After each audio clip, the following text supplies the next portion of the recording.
बिस्मिल्लाहिर्रहमानिर्रहीम। अस्सलाम वालेकुम नाज़रीन, आप देख रहे हैं 92.8 विद सादिया अफसाल। नाज़रीन, आजकल पाकिस्तान के सियासी हालात देखें तो बड़े ही दिलचस्प लम्हात, बड़े ही दिलचस्प दिन आने वाले कुछ दिनों में शायद हमें नज़र आएँ। एक तरफ हमने देखा कि कल एक बड़ी अहम GIT रिपोर्ट जो कि मनी लॉन्ड्रिंग के सिलसिले में, फेक अकाउंट्स के सिलसिले में सुप्रीम कोर्ट ने बनाई थी, उसकी हतमी रिपोर्ट वो कल सुप्रीम कोर्ट में सबमिट हो गई। उसकी कुछ चीज़ें ऑब्वियसली मीडिया में जिस तरीके से कुछ बाहर आ जाती हैं और कुछ रिपोर्टर्स, कुछ एंकर्स की तरफ से उसके कुछ मंदरजात जो हैं वो हमारे सामने आए, तो लगता है ऐसे है कि वाकई काफ़ी बड़े बड़े नाम आने वाले दिनों में मुश्किल में हो सकते हैं, उनके लिए ख़तरा हो सकता है। एक तो इस पे बात करेंगे हम, और इसी के शायद तनाजुर में बहुत सारे ऐसी रहनुमा जो आज भी बातें करते आए मीडिया पे पाकिस्तान पीपल्स पार्टी के, उन्हें ऐसा लगता है कि अगर जरदारी साहब को गिरफ्तार कर लिया गया तो फिर हमें आने वाले दिनों का जो लाहे अमल है वो फ़ौरन से तैयार कर लेना चाहिए। दूसरी तरफ नवाज शरीफ साहब जो हैं, उनकी अगर मुमकिना गिरफ्तारी अमल में आती है, क्योंकि वो भी दोनों बड़े अहम रेफरेंसेस हैं जिन पर फैसला महफूज किया गया है, अल अज़ीज़िया का और फ्लैगशिप का। पीर को ये फ़ैसला सुनाया जाएगा 24 तारीख को। उसका क्या फ़ैसला हो सकता है अगर वाकई में दोनों जमातों की लीडरशिप को एक बार फिर से गिरफ़्तार किया जाता है, तो किस किस्म का एहतजाज होगा, जिसकी तरफ आजकल हमारी तमाम ही पॉलिटिकल पार्टीज़ देख भी रही हैं। ख़ुसूसी तौर पे पीपल्स पार्टी और PMLN इसकी तरफ निशानदही भी करती नज़र आ रही हैं कि हम एहतजाज करेंगे। कहीं पर आज सनम भुट्टो का नाम भी लिया गया कि अगर उनकी जरदारी साहब की गिरफ्तारी होती है तो उनको भी सियासत में लाया जा सकता है। फिर ये भी कहा गया कि बड़ा टफ़ टाइम देंगे हुकूमत को, तो किस किस्म का टफ़ टाइम है। और इमरान खान साहब ने, वज़ीर आज़म साहब ने बहुत पहले ये कहा था कि आने वाले दिनों में आप एक जुमला एक्सपेक्ट करें, और वो ये होगा कि जमहूरियत ख़तरे में है, निज़ाम ख़तरे में है। तो क्या वाकई ये अपोजिशन इकट्ठे होकर, दोनों जमातें इकट्ठे होकर हुकूमत को ब्लैकमेल करने जा रही हैं? हुकूमत को टफ़ टाइम देने से मज़ीद क्या मुराद है? इन तमाम चीज़ों के हवाले से आने वाले दिनों में मज़ीद क्या सियासी मंजरनामा बन सकता है, आज हम प्रोग्राम में बात करने जा रहे हैं। सीनियर सहाफ़ी, दानिश्वर, renowned columnist, analyst Hasan Nisar sahab हमारे साथ मौजूद है। हसन निसार साहब, अस्सलाम वालेकुम। वालेकुम सलाम जी। सर बहुत शुक्रिया प्रोग्राम के लिए आपने वक्त निकाला। सर सबसे पहले तो यही कि आज जिस पे बड़ी बड़ी प्रेस कॉन्फ्रेंसेस हो रही हैं, कहीं पर एक की प्रॉपर्टी निकाली जाती है तो फिर दूसरी जमात की तरफ भी निशानदही होती है कि जी नहीं, फ़लाँ की भी प्रॉपर्टीज़ हैं, उन्होंने भी डिक्लेयर नहीं की हैं। आज भी पूरा दिन ये सिलसिला चलता रहा। आपको क्या नए इम्कानात, क्या नए रुझानात इस वक्त पाकिस्तान की सियासत में जन्म लेते दिखाई दे रहे हैं? देखें सादिया, मैं कोई नई बात तो कर नहीं रहा। मैं बहुत अरसे से एक बात कर रहा हूँ कि इस मुल्क के करतों धरतों को जो भी हैं, ये सोच लेना चाहिए, ये अब की बात नहीं, 2, 4, 6 महीने, साल नहीं, बहुत देर से ये बात कर रहा हूँ मैं, कि एक तरफ पाकिस्तान है, एक तरफ चंद ख़ानदान, जिसे रखना रख लो। ये दोनों इकट्ठे नहीं चल सकते। ये वो लोग हैं जिन्होंने ये मुल्क वायबल रहने नहीं दिया। अब ये कहते हैं जनाब स्पीकर ये है, वो सबूत फलाना है, और रबिश। बेटी कुछ कह रही है, बेटे कुछ कह रहे हैं, चमचे कुछ कह रहे हैं, वकील कुछ कह रहा है, खुद कुछ कह रहा है। मैं तो इन तफसीलात में जाता ही नहीं है। इस मुल्क में इक्तसादियात का जनाजा पड़ा है, या समझो डेथ बेड पे पड़ी है, वो आखिरी सांसें ले रही। इन्होंने मुल्क वायबल ही नहीं रहने दिया। अखलाकियात का जनाजा पड़ा है। ये अरबपति खरबपति होगा डॉलर्स में। लोगों के मुंह से निवाला छिनते छिनते छिनते छिनते अभी वो हालत हो गई है कि चंद रोज पहले मैं आपके किसी लाहौर के मकामी किसी चैनल पे मैं देख रहा था, कोई नौजवान दाता दरबार जिंदा लाशों के साथ इंटरव्यू कर रहा था। वो लोग 1.5, 2 महीने से नहाए नहीं थे। उनके पास ना कोई घर है, ना कोई छत है। वो वहाँ कहते जी लंगर पे खाना खा लेते हैं, वहाँ पड़े हैं जिंदा लाशें। वो जो दिन भर कोई 5 दे गया, कोई 10 दे गया, कोई 100 दे गया, कोई 50 दे गया, शाम को उन पैसों का वो नशा कर लेते हैं। ये हैं इकबाल के शाहीन। ये कैसी अजीब बात है कि मेजॉरिटी ऑफ दिस कंट्री, मतलब भारी तरीन अक्सरियत, करोड़ों लोग पॉवर्टी लाइन पे, ये खरबपति हो गए। यानी सारी अकल इनके पास चली गई, सारी एक्सपर्टीज इनके पास। तो झूठ का पलंदा है ये, ठीक है सारा। अच्छा, लाशें पड़ी हैं, मुझे लाशों से अंदाजा हो रहा है कि कातिल है कोई। और मुझे बहुत अच्छी तरह पता है कि न सादिया अफजाल कातिल है, न हसन निसार कातिल है। कातिल वो हैं जिनके पास असले भी थे और वो कर भी सकते थे। सही, जिनके इस पास मुल्क की इख्तियार रहा, इक्तिसादियात इक़्तिदार बता रही रहा, बड़ा अरसा जी रहा। एग्जैक्टली मैं वही कह रहा हूँ ना, इख्तियार और इक़्तिदार ही सबसे बड़ा हथियार बिल्कुल, होता है ना जी। बिल्कुल। तो जिनके पास वो था, ये कत्ले आम सारा उन्होंने किया है। तो और सर ये देखेंगे, हम ये लोग देखेंगे, जिनके पास बिल्कुल इक़्तिदार रहा, साल हा साल रहा, जो जिम्मेदार हैं मुल्क को इस हाल तक पहुंचाने के लिए, वो फिर अगेन डिबेटेबल है कि किसने कितना ज्यादा नुकसान पहुंचाया, किसने क्या किया। बट अभी उन्हीं की तरफ से एहतजाज की कॉल देना, आने वाले दिनों में स्ट्रैटेजी बनाएंगे, हुकूमत को टफ टाइम देंगे। हुकूमत को क्या करना चाहिए? क्या सरेंडर कर देना चाहिए फिर इन लोगों के आगे? पहली बात तो ये है सादिया, मैं तफसील में नहीं जाऊंगा, एक जुमला बहुत गौर से सुने, आप तो समझ जाओगे।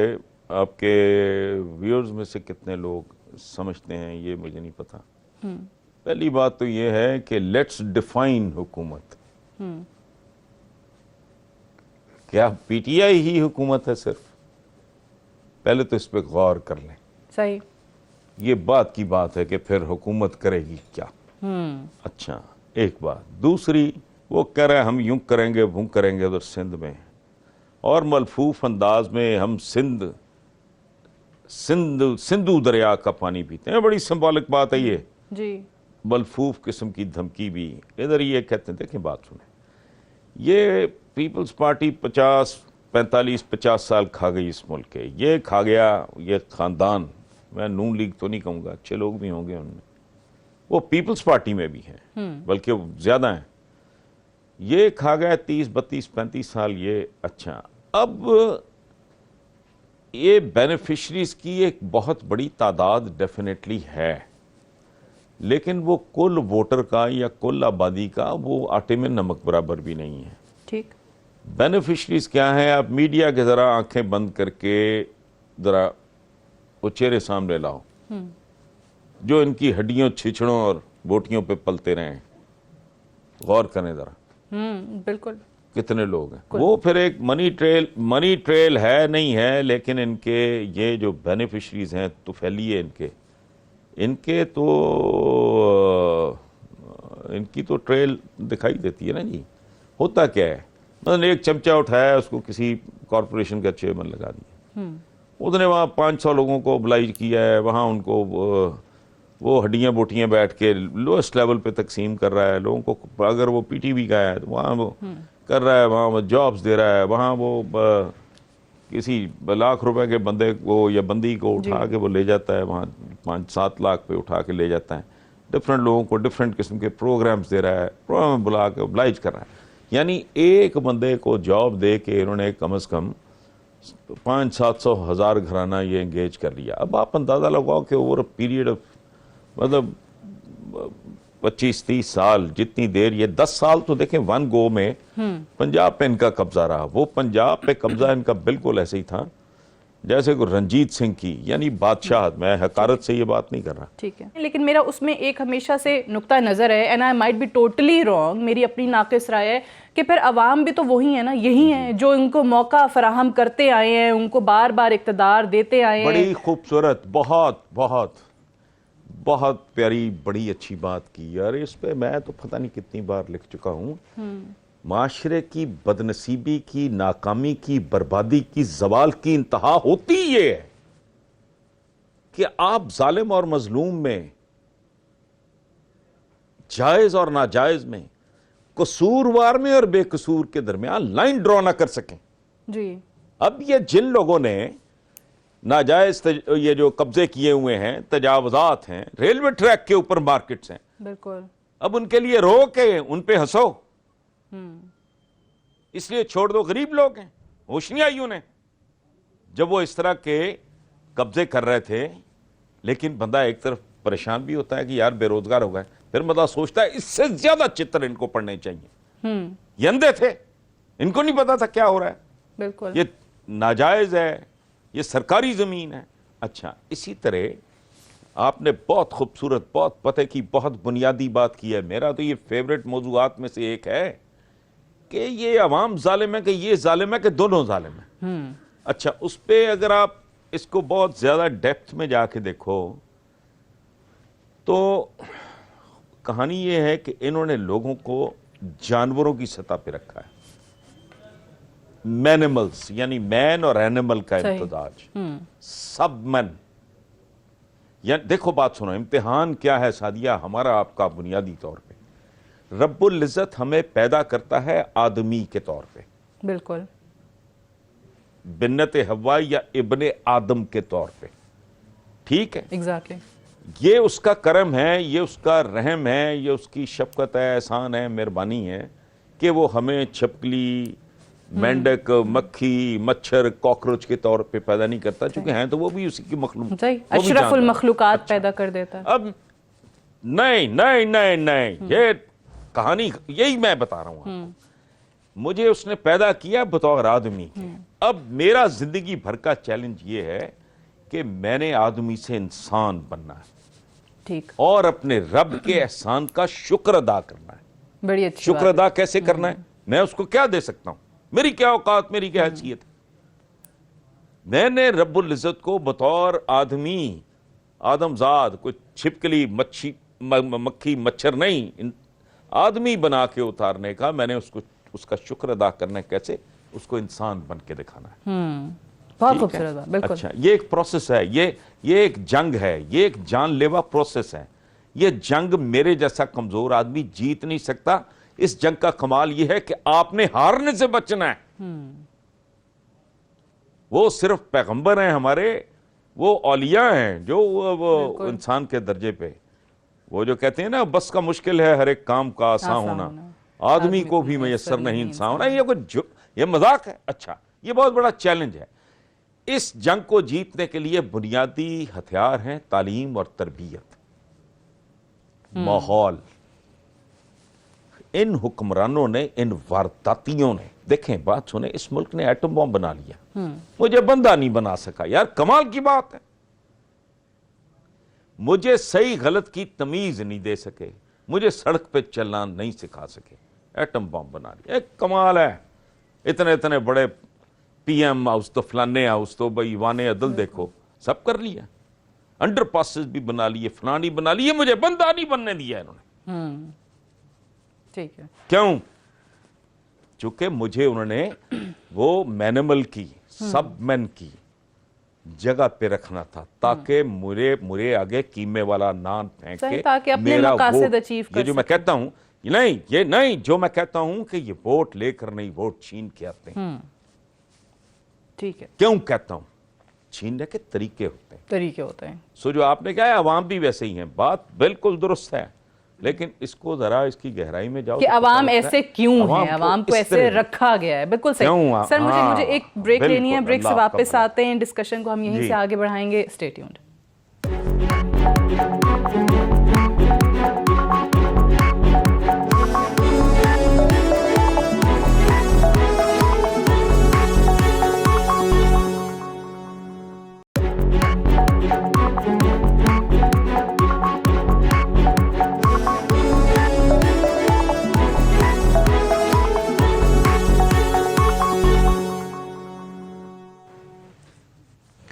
Welcome back. प्रोग्राम में एक बार फिर से खुशामदीद। हम बात करें आज जनाब हसन निसार से।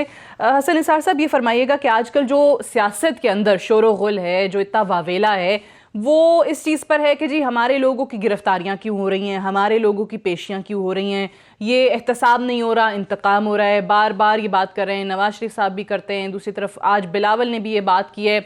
मुमकिना तौर पर जो गिरफ्तारियां हैं जरदारी साहब की या फिर नवाज शरीफ साहब की, वो भी नज़र आ रही हैं। सो आपको क्या लगता है कि ये नारा कितनी दफ़ा भी ये लगाएं कि जी ये सिर्फ और सिर्फ इंतकाम है, ये बच पाएंगे? और अगर ये दोनों जमातें इकट्ठी हो भी जाती हैं एहतजाजन गिरफ्तारियों के खिलाफ, इन केसेस के खिलाफ, तो ये कुछ कर पाएंगी? देखें सादिया, एक सादी सी बात है, मेरे मुंह में खाक जिसे कहते हैं, खाकम बदहन। अगर ये बच गया तो बाकी पे फिर कुछ नहीं बचता इस मुल्क का। ये आप लिख के रख लो। ये जिसे 5th, 6th, 7th generation war कहते हैं, वो क्या है? आप बाहर से हिट नहीं करते हो दुश्मन को, अंदर से गला सड़ा देते हो। सोवियत यूनियन में क्या घिसी पिटी बातें हैं ये, मतलब हम सब जानते हैं। इन्होंने मुल्क को अंदर से गला सड़ा दिया है। इसके किडनीज ये खा गए हैं, इसके दिल गुर्दे कलेजियां निकाल के खा गए हैं ये। सो अगर ये बच जाते हैं तो फिर यही है और फिर कुछ नहीं है। ये आगे गिरवी पड़ा मुल्क है। देखें, बात सुने, मकरूज होना इश्यू नहीं है सादिया। मैं I am humble student of economics, मेरी फॉर्मल एजुकेशन है ही इकोनॉमिक्स। मकरूज शकरूज होना कोई इश्यू नहीं है। मेरे पे मैंने कुछ लेना ही होगा, कुछ लोगों से लेना ही होगा, मैंने देना किसी का कुछ नहीं है। लेकिन ये तो मैं हूं। इस मुल्क का जितना बड़ा इंडस्ट्रियलिस्ट है उतना ही बड़ा मकरूज होगा। अरबों की फाइनेंसिंग होती है, बैंक का वो वाइबल होता है, वो बैंक को भी देता है, वो खुद भी पैसा बनाता है, वो एक्सपैंड भी करता है, वो डाइवर्सिफाई भी करता है। वो इशू नहीं है। इन्होंने मुल्क, मैंने एक लफ्ज इस्तेमाल किया है कि इन्होंने मुल्क को वाइबल नहीं रहने दिया। बिल्कुल। अब इस मुल्क के जो करते धरते हैं, हुकूमत है या हुकूमत दर हुकूमत है, स्टेट है या डीप स्टेट है, मैं उस फील्ड में नहीं जाता, ये उनके एंटेनास खड़े हो गए हैं। मुझे तो गुस्सा इस बात पे है कि इतनी देर बाद क्यों खड़े हुए। ठीक, लेकिन वो हमारा नेशनल कैरेक्टर है, हम बहुत देर से रिएक्ट करते हैं। दहशतगर्दी में जब तक हमने 70-80 हज़ार 90 हज़ार बंदा नहीं मरवा लिया, रिएक्ट ही नहीं किया। सही। पानी जब तक तबाही नहीं आ गई, और खुशनसीबी एक बंदा हमें दर्दे दिल वाला मिल गया जिसने शोर मचा दिया, वरना अभी 5-7 साल शायद को और जिक्र ही ना करता। और उसको भी उल्टा हम क्रिटिसाइज कर रहे होते हैं सारे पॉलिटिशियंस खड़े होकर, ठीक है, आपका अच्छा, तो काम ही नहीं है। ये तो जोर लगाएंगे। देखें भाई, यहाँ इस मुल्क में एक मरला जमीन तो दूर की बात है जो आपके बनने पे, यानी ये मेरी जमीन है, साथ आपकी है, दरमियान में जो डिवाइडिंग जो पगडंडी जो भी कह लें, उसके ऊपर लगे हुए दरख्त पे कत्ल हो जाते हैं। हुजूर एक एक मरले पे 10-10 रुपए पे खबरें नहीं पढ़ते। बिल्कुल, बिल्कुल। 100-50-5। अच्छा, वो इनकी तो नस्लें ये तो अपने तौर पे तय करके बैठे थे कि मुगलिया से और ऑटोमन से ज्यादा और सफियों से ज्यादा तवील इनकी हुक्मरानी होगी, ये हाथ पांव मारेंगे। एक कमजोर सी मासूम सी बिल्ली पे कहते हैं ना कि अगर आप खिड़कियां दरवाजे रोशनदान सब बंद कर दो, वो भी एक बार आंखों पे झपटती है। वो तो ये अलाउ देम टू डू। तो आपको वैसे इनकी गिरफ्तारियां नजर आ रही हैं? नवाज शरीफ साहब की अल-अजीजिया में, फ्लैगशिप में, कहते हैं ज्यादा खतरनाक। मैं और आप गिरफ्तार हैं। ओके, फिर इस मुल्क का 20-22 करोड़ बंदा गिरफ्तार बला है। ठीक है सर, पॉइंट वेल टेकन। अगर इनसे जान नहीं छूटी तो तौबा। सही। एक सवाल मेरा है कि अब आजकल जाहिर है बरहमी का इजहार तो अपोजिशन अरकान कर ही रहे हैं, जो केसेस हैं कि जी हमारी गिरफ्तारियां हैं, हुकूमत के लोगों को नहीं पूछा जाता है। बट अब जस्टिस जावेद इकबाल साहब एक सरबराह हैं नैब के इदारे के, तहकीकाती इदारे के, जिसको खुद मुख्तार इदारा हम कहते हैं। अपोजिशन अरकान उनसे मिलना चाहते हैं, उन्होंने भी हामी भर लिया मुलाकात के लिए। बट मेरा सवाल ये है कि एक इस तरीके से खुद मुख्तार इदारे के सरबराह को क्या मिलना चाहिए कि जी कोई आना चाह रहा है आपके पास अपना एहतजाज रिकॉर्ड कराने? अमन मलेशिया में क्या नजीब रज़ाक को एंटी करप्शन एजेंसी ने गिरफ्तार किया, तो क्या किसी ने कहा कि हम आएंगे जी, मिलेंगे, आपसे बात करेंगे? ये होना चाहिए, मिल लेना चाहिए चेयरमैन आपको इनसे?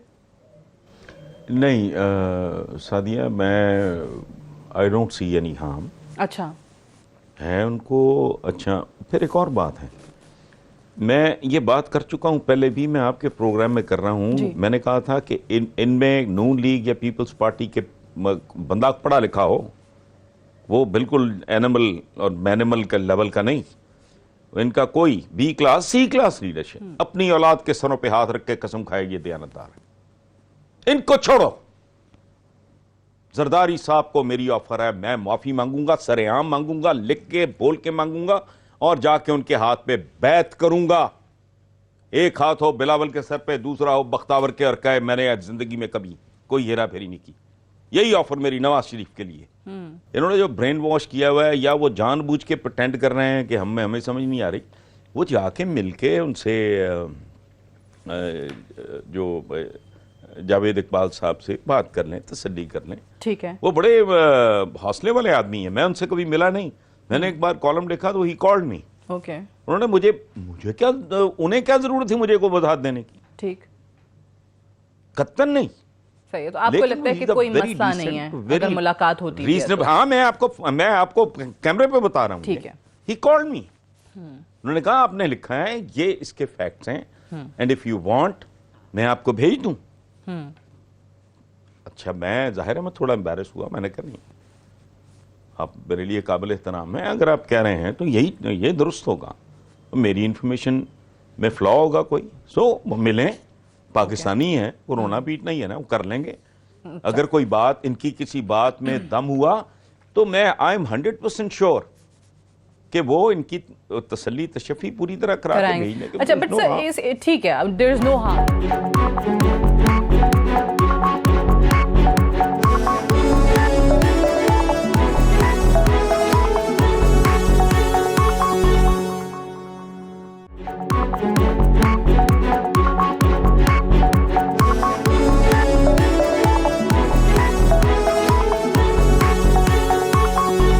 अपोजिशन का नुक्ता नज़र ये है कि हुकूमत के लोगों के नाम आते हैं, उन पर भी केसेस हैं, रेफरेंसेस भी चलें बन गए, तहकीकात भी हो रही हैं, बट उनको गिरफ्तार नहीं किया जाता है। दूसरी तरफ चलें, यहाँ पे तो आपने कह दिया कि इनकी मुलाकात अपोजिशन अरकान से होती है तो कोई मसला नहीं है। वहाँ क्योंकि अपोजिशन कहती है कि फवाद चौधरी या दीगर वज़रा जब खड़े होकर बयानात देते हैं, नैब के तर्जुमान की तौर पे बात करते हैं कि जी मज़ीद इतनी गिरफ्तारियां होंगी, आने वाले दिनों में ये होगा, तो शायद वो जो एहतसाब का एक ट्रांसपेरेंट अमल भी चल रहा हो तो उस पर भी सवाल खड़े हो जाते हैं, उस पर भी उंगलियां उठना शुरू हो जाती हैं। Do you agree with this? Absolutely, you are absolutely right. इन्हें कम्युनिकेशन और मैसेजिंग में पहले भी ये बात कई बार कर चुका हूँ, इनको एबीसी नहीं पता। देखो, अपनी हुकूमत की या अपने लीडर की कोई खिदमत कर रहे हैं, चमचागिरी कर रहे हैं, बहुत भोंडे तरीके से कर रहे हैं। वो stay put, keep quiet, it's not your job. जिनका काम है उनको करने दो, जिनके फैसले हैं उनको करने दो, वक्त आएगा पता लग जाएगा। तुम क्या भांडों की तरह पहले शुरू हो जाते हो, अब एडवांस में भंगड़े डाल रहे हो। एक तो ये गलत कर रहे हैं, इनको नहीं समझ आ रही इसका भोंडापन क्या है हुकूमत का। ज़हनी तौर पे ना थोड़े ये अफलास का शिकार है। 100 दिन किसने कहा था चुप रहो आगे चलो, और जो एमी खाम खा बैठे बैठे, अब किसने कहा है इसको, उस्मान बुज़दार को या इस पंजाब हुकूमत को? बसंत जी। अच्छा, अब मना के दिखाओ तुम, खुदा ना खास्ता अल्लाह ना करे एक आध कैजुअलिटी भी हो गई, ये रुल जाएंगे। इनको सितारा इम्तियाज किसी ने नहीं देना इफ ऑल गोज वेल। बिल्कुल। और ऑल गोज वेल वाली बात मेरी समझ से बाहर है। बैठे बैठाए तो ये भोंडापन कर रहे हैं, आखिरी दर्जे का भोंडापन। हाँ, वो जो ये ऑपोजिशन कहती है वो गलत कह रहे हैं। शट कॉल आई है ना, वो जो मैं तो ये वो जो वहां का बुज़दार केपी का नाम क्या है उनका, महमूद खान, वो भी ऐसे ही महमूद खान साहब ने कहा कि बस मैं तो आखिरी पेशेंट को बताएं, वो कहते हैं शट अप कॉल आ गई ना, मिल गई है ना आपकी तरफ से मुझे। हाँ, तो वो शट अप कॉल आ गई फौरन नाब से, उन्होंने कहा गलत बात कर रहा है ये आदमी, खत्म हुई बात। बाकी सारा प्रोसेस है, पूरा हो जाएगा। और नून लीग जमा खातर रखे, एक जमाने में ये भी खुले फिरते थे, बात फिर आ गई बहुत अब नीचे तक। अब वो सलमान रफीक बेचारा, साद रफीक का जो भाई है प्रोविंशियल लेवल का एक, उस तक नौबत आ गई है ना। कल वो प्रोडक्शन ऑर्डर भी जारी हो गए, कल आ रहे साद रफीक साहब भी कौमी असेंबली के इजलास में आ रहे हैं। जी, मैं वही कह रहा हूँ ना जी, वो इन मामलों में हम बहस में पड़ जाते हैं। पढ़ना नहीं चाहिए भाई, कानून क्या कहता है या रिवायत क्या कहती है, या सवाबदीदी इख्तियार तो नहीं है स्पीकर का। तो अब हम ही बहसें शुरू कर देते हैं भी वो दिया है तो नहीं दिया है, तो प्रोडक्शन ऑर्डर हुआ है नहीं हुआ, भाई हुआ है तब भी क्या। साद रफीक वहाँ क्या है, कुछ सैमसन है, क्या करेगा वहां जाके। बेसिकली तो फैसला मेरिट पे होना है।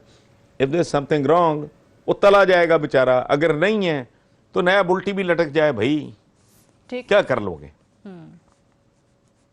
इसलिए ये नहीं है, बाकियों की भी बारी आ जाएगी। देखें, ये बेवकूफ़ अपोजिशन ने चाहिए 2-3 साल इन्हें बिल्कुल हर चीज़ से ना दरगुजर करें, ठीक है, ताकि ये भी करप्शन की तरफ रुजू करें। मुझे पता है इनमें से बहुत से लोगों का टेंडेंसी है, उनमें माइल है दिल करप्शन की तरफ बहुत है, और चोंचे भी मार रहे हैं, मुझे ये भी पता है सही। कहां कहां चोंचे मारी जा रही हैं, ये भी मुझे पता है। लेकिन कोई नहीं, अगर पीपल्स पार्टी देखे ना, ये वो सुभान अल्लाह, वो क्या लोग क्या, हमने तो देखो जी हाथ वहां हाथ झाड़ के उठाए, हम तो जेल काटी, साबित ही कुछ नहीं हुआ, अब साबित हो जाएगा। वो एक फौजी की हुकूमत थी, वो तुम्हारा तख्ता उलट के वो बंदा आया था, ये था वो था, वो मामला बिल्कुल, माहौल बिल्कुल, सूरत हाल ही बिल्कुल कुछ और थी। वो उसको आज के साथ कंपेयर कर रहा है, ऐसा नहीं है। ये चलता है मामला, देखते हैं किधर जाता है, कोई बात नहीं, ठीक है, राइट, खातिर जमा रखें। राइट। एक ब्रेक लेंगे यहाँ पे, हम ब्रेक से वापस आते हैं, डिस्कशन को हम यहीं से आगे बढ़ाएंगे। Stay tuned.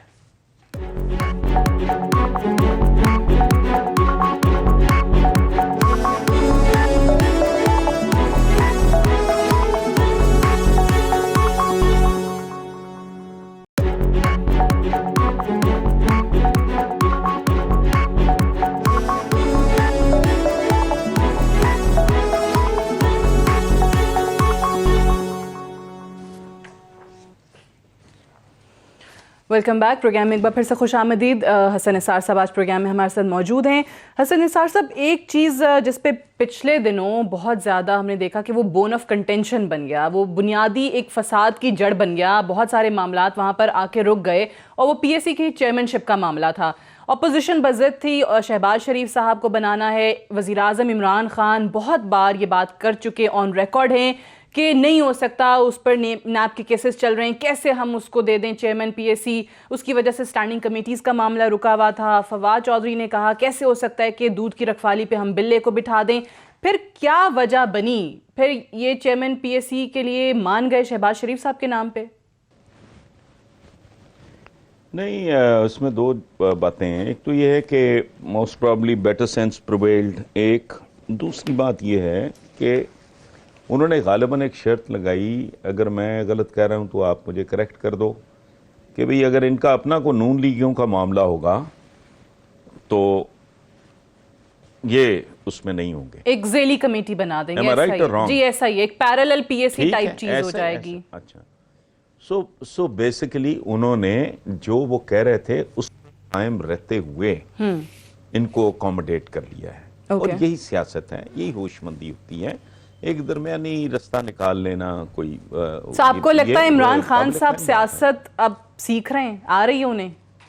ट्रेडिशनल एक सियासतदान तो वो कभी भी नहीं रहे ना। एक खास तरह की सियासत तो उसको ना कभी आई है, वरना 22 साल बहुत काफ़ी होते हैं। मुझे आप कोई जो मुझे सेल फोन की एबीसी नहीं आती, 22 साल अगर मेरे पर डंडा ले कि अगर कुछ सवार हो जाएगा तो जाहिर है मैं कुछ तो पल्ले पड़ेगा ना। लेकिन एक खास तरह की पॉलिटिक्स को कभी नहीं आएगी, और अल्लाह करे ऐसा ही हो। या आप अभी सराइकी की बात कर रहे थे कोई, तो मुझे एक सराइकी पॉलिटिकल लीडर बड़े सीनियर, उन्होंने मुझे बताया था कि हमारी तो सियासत हसन साहब है ये कि अकीना थकीना ते चकीना, बस उकताना नहीं, झिझकना नहीं, क्या अकीना था, हाँ, थकना नहीं, उकताना नहीं, झिझकना नहीं। ये क्या इनका मिल बैठना, क्या इनकी दुश्मनी, क्या इनकी दोस्ती, क्या इमरान का इस मामले में ना ही नोज, मतलब किधर where to put a full stop, या लाइन कहाँ ड्रॉ करनी है, किस हद तक जाना है और किस हद तक फिर नहीं जाना। सही। और वो रिवायती सियासतदान आप कहते हैं, अल्लाह करे कि वो कभी बने ही ना, जैसे हमारे यहाँ रहे हैं, रिवाज रहा है। अच्छा, एक चीज सर, अब दो तरफ दोनों जमातें, पीएमएलएन ये तय करती है कि जी नवाज शरीफ साहब की गिरफ्तारी होती है तो फिर मरियम बीबी तमाम जलसे लीड करेंगी, जो कि 30 दिसंबर से अवामी राब्ता मुहिम उनकी शुरू होने जा रही है। बिलावल साहब कहते हैं कि हमारे पास मुल्क गिर एहतजाज के अलावा अब कोई दूसरा ऑप्शन नहीं है। खुर्शीद शाह कहते हैं कि सनम भुट्टो को भी हम सियासत में ला सकते हैं। तो ये क्या करने जा रहे हैं दोनों? ये एक तरफ सनम भुट्टो का नाम आ रहा है, दूसरी तरफ मरियम बीबी जलसे लीड करने की वो बात कर रहे हैं। देखें, बात मैंने पहले अर्ज किया था कि एक को थोड़ा बहुत नुकसान भी जो है ना, वो इंसानी फितरत है, इनके हाथ से तो दुनिया जा रही है। सुना था इसका ये जो इनकी बरखुरदारी है, मरियम क्या हुक्मरान खानदान, वो तुम हो कौन? झूठ बोलते हैं कि ये पाकिस्तान बनने से पहले कुछ भी नहीं। शहबाज शरीफ का किताबचा जो उन्होंने बाद में मार्केट से गायब करा लिया, मेरे पास कहीं पड़ा होगा, अज़्म व हिम्मत की दास्तान है, बुकलेट टाइप चीज़ थी, किताब से ज़रा छोटा, किताबचे से ज़रा बड़ा, वो इस तरह। मजदूर लोग भट्टियों के आगे 4-4, 8-8 आने, 12-12 आने पे काम करने सर वाले। वो किसने लिखा था? उसका वो ये खुद शहबाज शरीफ का अपना लिखा हुआ था। अच्छा, खुद लिखा था, ओके वो मार्केट हुआ है। Okay okay. बात, हाँ, ये काफी साल पहले की बात है। अज़्म व हिम्मत की दास्तान, उसमें ये अपना रैग्स टू रिचेस और कैमल टू कैडलिक वाली कहानी, वो उन्होंने ना अपनी पॉवर्टी को उस जमाने की बड़ा ग्लोरीफाई किया हुआ था। बाप की मेहनत जन्नत, ये वो, और मेहनत मूनत नहीं होती जी। या तो बिल गेट्स हो, तुमको कोई हेनरी फोर्ड हो, तुम कोई एडिसन हो, तुमने कोई चीज इजाद की है। पाकिस्तान जैसे मुल्क में जब कोई इस तरह की ज़र्में खाता है ना, याद रखना, ये थंब रूल है। ये भी इतने साल में ये बहरहाल एक दस्तकार किस्म के लोग थे, लेकिन रऊनत का अंदाजा लगाओ। मतलब दादा हुजूर आपके दस्तकार थे, दिहाड़ीदार थे, ठीक। वहां से उठ के करते करते पहुंचे, और क्या फरमा रही हैं, हुक्मरान खानदान। सुभान अल्लाह है कि ये कभी मिशेल ओबामा ने कहा, कभी हिलरी ने से सुना, नहीं, कैसा कैसा मस्खरा नहीं वहां रहा जी, वहां भी बड़े बड़े मस्खरे ना, बैठा ही है ना आजकल वहां एक, बिल्कुल। उसकी बीवी, उसकी बेटी जुर्रत कर सकती है इस तरह की जुबान बोलने की? ये तो माइंड सेट है इनका। तो ये आखिरी हद तक जाएंगे, हम बस बेचारी को निकाल रहे हैं, जिसका सच्ची बात है मैं तो नाम भी भूल गया था। सनम भुट्टो जी। हर शय इस्तेमाल करेंगे, हर शय बेचने की कोशिश करेंगे। और अभी आपने कहा है ये मुल्कगीर एहतजाज के खिलाफ, और मुल्क किधर रह गया तुम्हारा?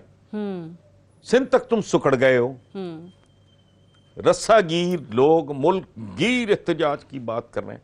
मैं देखता हूं नून लीगियों का एहतजाज, जिन्हें अपने बारे में बड़ी गलत फहमी है। बात सुने, हुआ क्या है, ये 99 में एग्जाइल, ये वो रोते पीटते मातम करते, अपने बैग उठा के लॉक स्टैंग भाग गए जद्दा। ये वापस आए, फिर हुक्मरान हुए।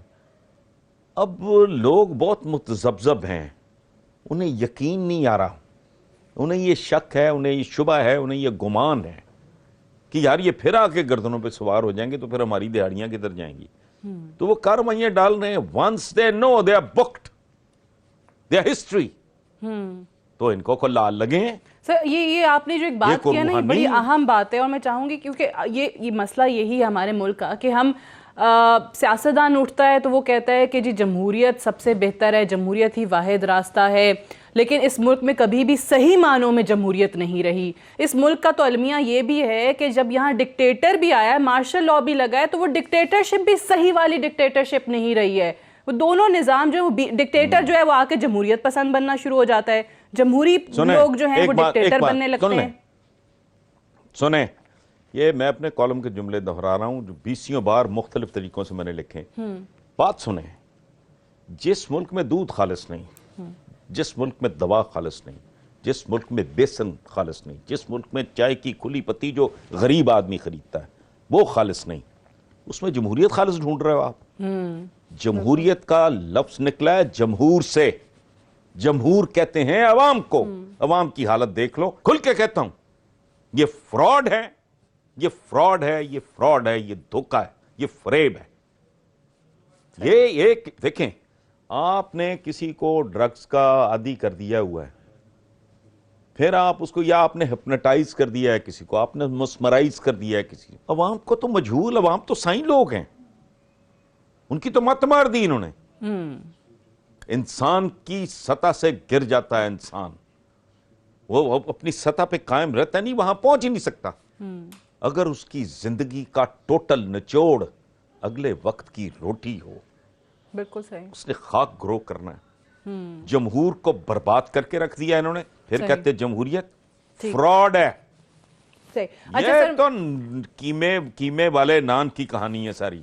ठीक, अच्छा सर, टाइम भी थोड़ा है, और एक बिल्कुल ही डिफरेंट नौयत का, इस टॉपिक से बिल्कुल ही हट के एक आपसे सवाल करने लगी हूँ। हमने direct taxes, indirect taxes, GST और पता नहीं इस किस्म की कितनी इस्तिलाहात तो सुन रखी थी, लेकिन अभी एक नई इस्तिलाह जो है ना वो आई है, गुनाह टैक्स।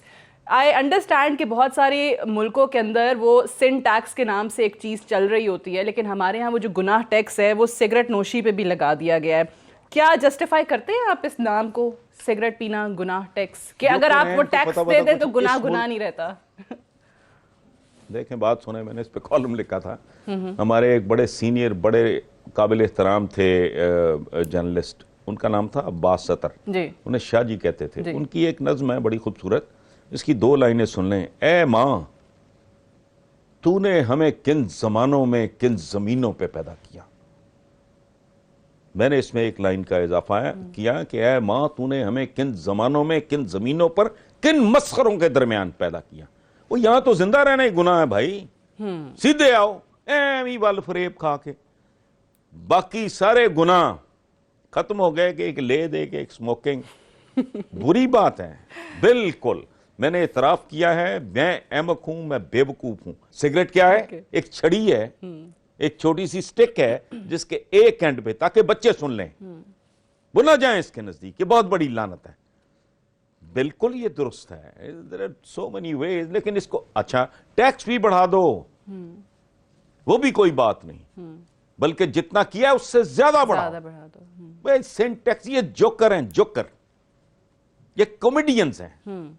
आखिरी कॉमेडियन हमारे पास अच्छा था अली एजाज, अल्लाह उन्हें गरीक रहमत करे, वो फौत हो गए हैं। ये कमी, ये नन्ना अली एजाज, जरीफ, मुनव्वर जरीफ, रंगीला वगैरह की जरूरत, उनकी कमी नहीं महसूस होने देंगे इंशाल्लाह। चलिए सर, इस तरह की कॉमेडी होती रहेगी, इस तरह की कॉमेडी होती रहेगी। I have to wind up here. बहुत बहुत शुक्रिया हसन निसार साहब, प्रोग्राम में आज हमारे साथ मौजूद रहे। That's all for tonight. इजाजत दीजिए, खुदा हाफिज।